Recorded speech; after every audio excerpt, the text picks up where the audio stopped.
It's Lee from coloringqueen.net, and today I want to show you Botanicum, the English edition, and how it compares with Botanicum, the Swedish edition.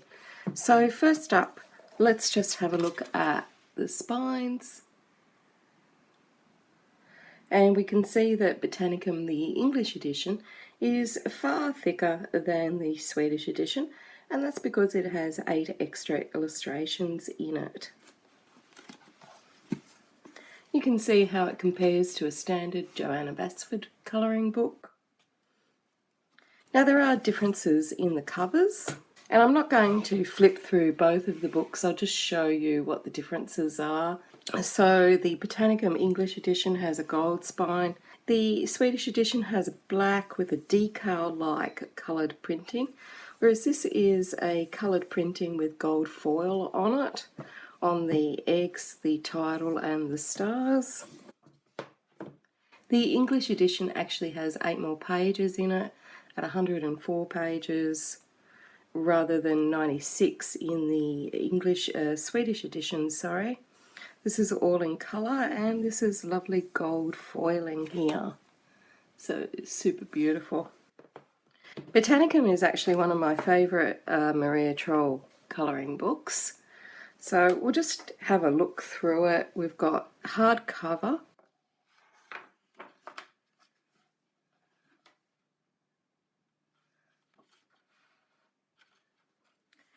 title page there that you can test out your markers on, although there is a test out your mediums on, I should say, because paper is double-sided printing, which means that you won't be able to use alcohol markers on it. We've got some gorgeous little elements here that we can colour into, and our cute little nameplate page. It's dedicated to her family.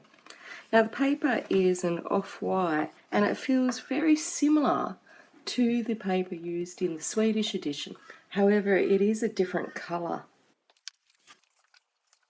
So the Swedish edition, as compared to the English edition, is whiter paper, and it also has a darker print colour to it, whereas the print colour in the English edition is more of a duller black, whereas these ones have a darker print to it.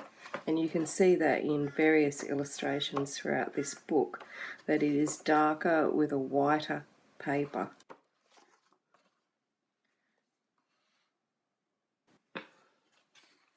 So we've got all the whimsical illustrations that Maria is known for. Now these two are new illustrations. They're only in the English edition. They're not in the Swedish edition.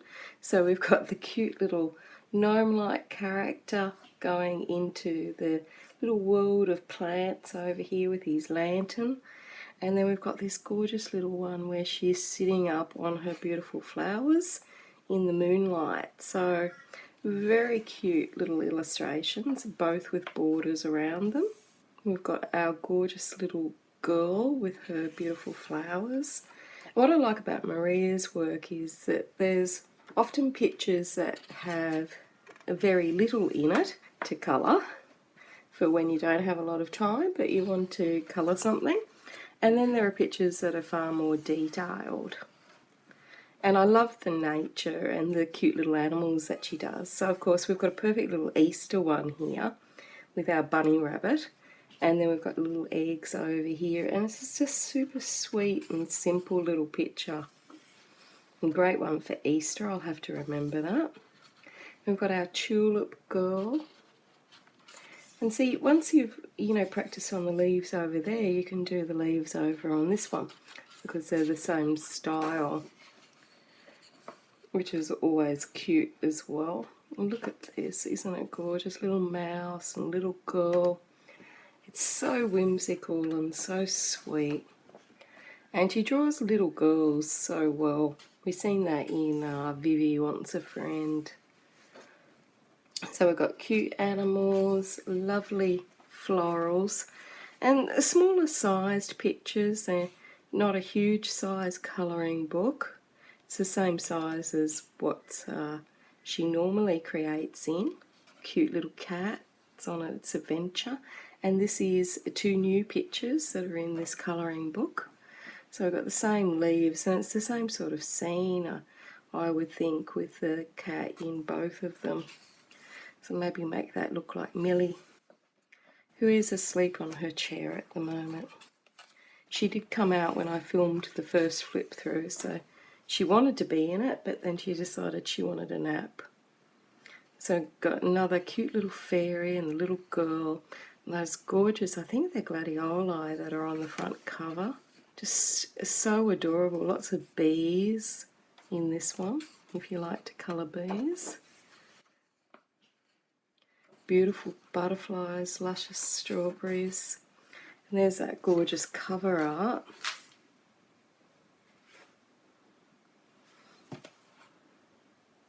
I think is it? It's very similar. Beautiful picture. Lovely little tiger lilies, and again our cute little girl travelling through this beautiful botanical wonderland. And if you don't know what the flowers are and you want to colour them realistically, at the end of the book there's a legend with the names and the page number, but the book doesn't actually have page numbers, so you'll have to count them in order to get a reference picture if you want to look it up. So we've got the beautiful birds across both images there. And I like the continuity that she does, that she has a bird on one side and it's transferred over to the other side, for example. So you see some continuous theme. And here we've got our cat on the roof. Who knows what's behind that garden door? So nice, lots of differences, some with a lot of background, some without. Some are very sweet and simple, some more detailed. Look at that bunny. We've seen her do similar sorts of bunnies in her other books, but you know me, any sort of bunny and kitty or any gorgeous little puppy dog or animal, I'm always happy to see more of. Like this cute little duck. And look at these little baby dragons. And then again, for continuity, they're on both sides. And look how he's curled up in the sunflower.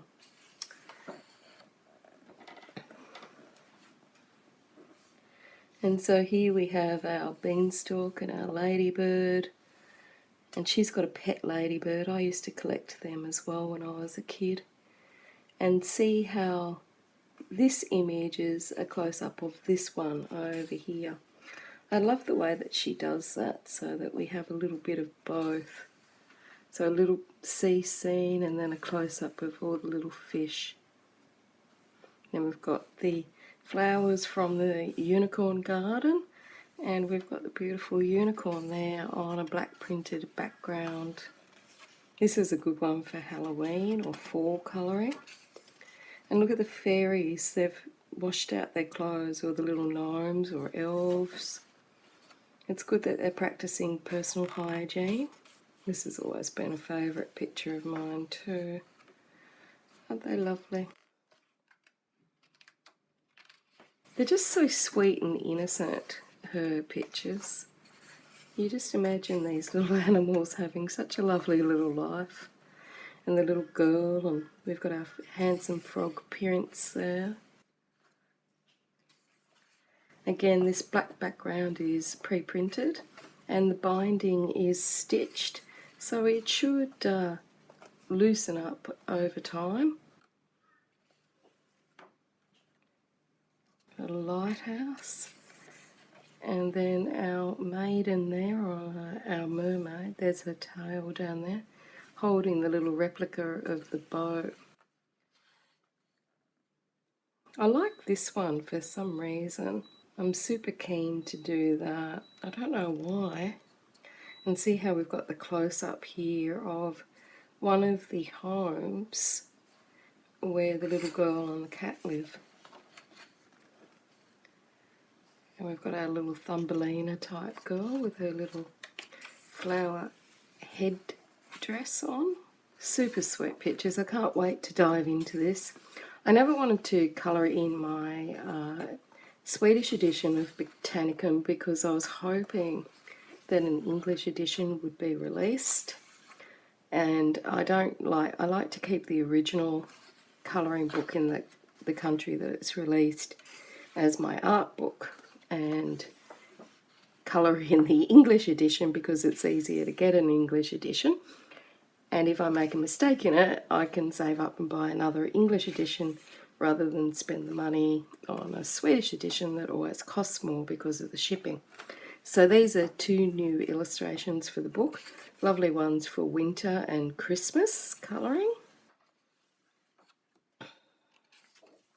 And then we've got this legend at the back where you can look up the plant. Now it does put a page number, but the pages aren't numbered, so you're going to have to count them up.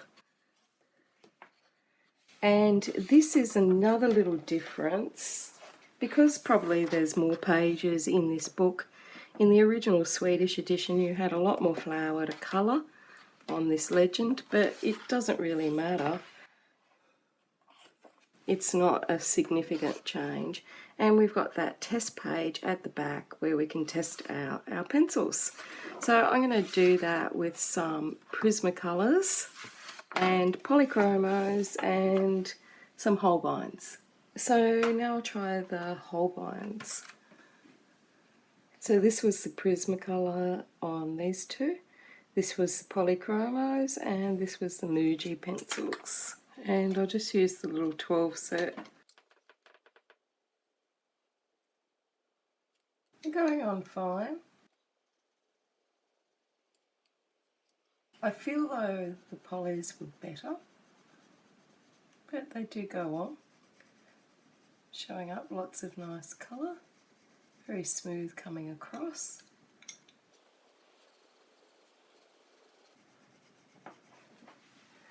And I'll just show you what those polys were like.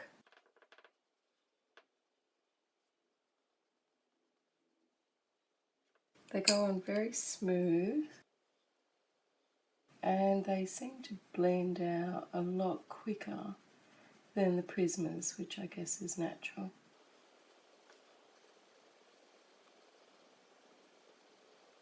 Now bear in mind I am standing up and I'm away from the page and I don't have my glasses on, so it's going to go all over the place. But that's what a test page is for. So I think if you added more layers of the polys, you would get even greater vibrancy very easily. And it seems to be, a paper seems to be holding multiple layers. There's no signs that it can't take any more. And I'll just try those Prismas.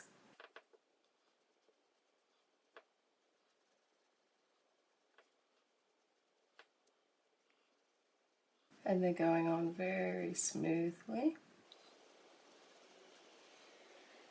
I might have just had some Prismas that were a bit scratchy before, because these ones are blending in super fast.